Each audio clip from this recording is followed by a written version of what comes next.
Hi, my name is Yuan, and I'm an intersectional feminist. I'm a survivor of domestic violence, and I'm the host of a weekly podcast called Engendered, which features stories that explore systems, practices, and policies that enable gender-based violence and oppression and offer solutions to end it.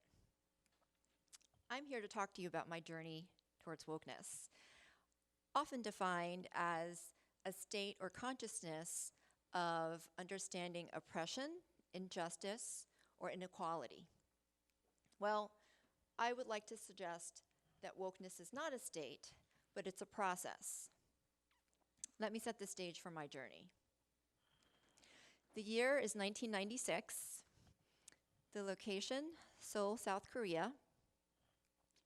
There was a South Korean conglomerate that was trying to raise a lot of money and grow its business, and an international investment bank that was there to decide whether or not to fund it. A series of meetings were scheduled over the course of several days, and wouldn't you know it, at the beginning of every meeting, there was always one person who was missing a set of documents. That person was the lead analyst, and that lead analyst was me. We would go through the same song and dance every time. So I would very politely and deferentially ask for another set of documents. They would start the meeting without me, and I would append my request with an apology for causing them inconvenience, but in reality, for exposing their very deliberate and ongoing oversight. Fast forward, different business trip, this time Beijing, China. I had some time between meetings, and I found myself sitting on a park bench overlooking what appeared to be some 5-year-olds playing during kindergarten recess. As I was looking at them playing, I became increasingly unsettled, and I couldn't pinpoint why. And it wasn't until the end of the day that I realized it was because I had never seen Asian kids, let alone Chinese kids, exhibiting such a broad range of behaviors that I would describe as being playful and rambunctious and curious and even fearless. Because as Asian Americans growing up in the United States, we're supposed to fit into this box. And that box, for me, growing up, included being acquiescent, being coquettish, and dare I say, sometimes being silent and invisible. You may have heard of the term diversity and inclusion, with diversity being defined as having an invitation to the party, and inclusion as having a seat at the table. Well, I realized that even when you have a seat at the table, which in my case was a literal seat, that doesn't necessarily guarantee that you're going to be seen or heard. Sometimes you have to create your own table. And if we allow others to tell our stories, we can lose sight of our own truth. And that's why representation matters so much. And for the rest of my time in Asia, my lessons in wokeness centered mainly around issues of race and class. And it wasn't until years later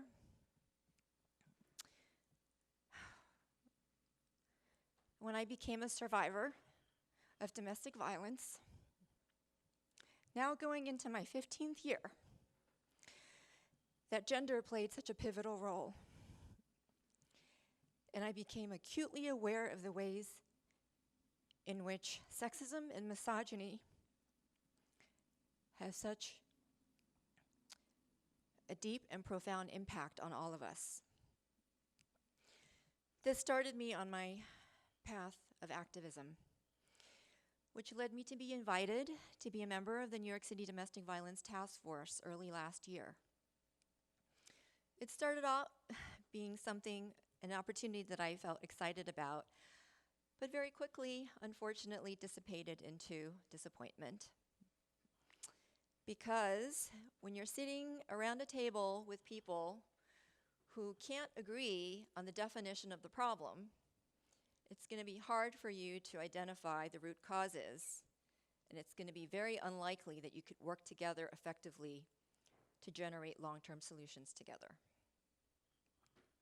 That's actually what inspired me to start my podcast, Engendered, whose goal is really to build a cultural literacy around abuse and abusive power in all of its manifestations, whether it shows up in our politics or in the workplace or in our homes.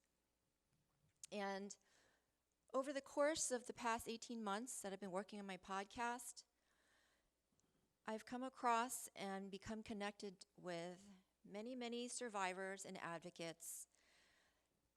And I've come to realize that even when you have shared lived experiences, that doesn't necessarily guarantee that they're going to be reliable allies. Because in order for us to effectively address and end gender-based violence and oppression, we not only have to liberate ourselves from both structural oppression, but we also have to liberate ourselves from internalized oppression. And you can't fight for freedom if you think you're already free. So for someone like my friend whose daughter was sexually abused, who was present at the Brett Kavanaugh hearings, she committed the cardinal sin, and she didn't believe survivors. She did not believe Christine Blasey Ford. She sided with Kavanaugh. Another example is right now in New York City, there's a debate in the gender justice community about a bill that was proposed by so-called progressives that would fully legalize prostitution.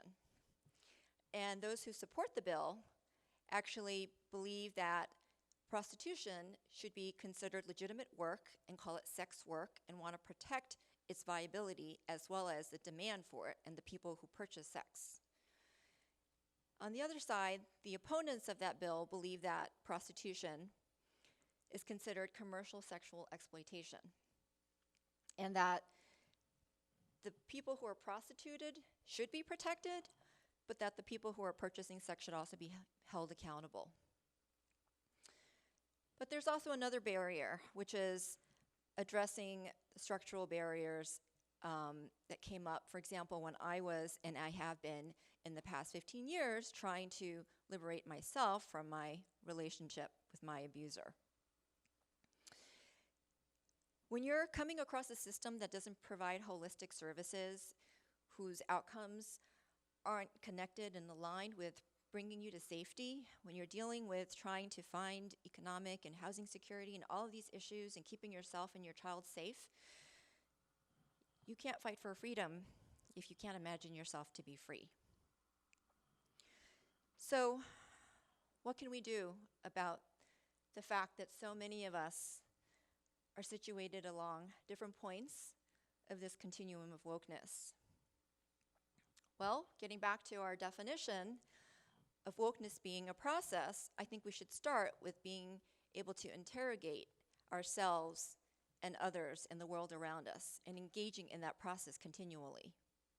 And we can start with the media, whose role in shaping and informing our views and opinions is so pivotal, and who often legitimizes, normalizes, and even renders invisible violence and its connection to subsequent bad acts.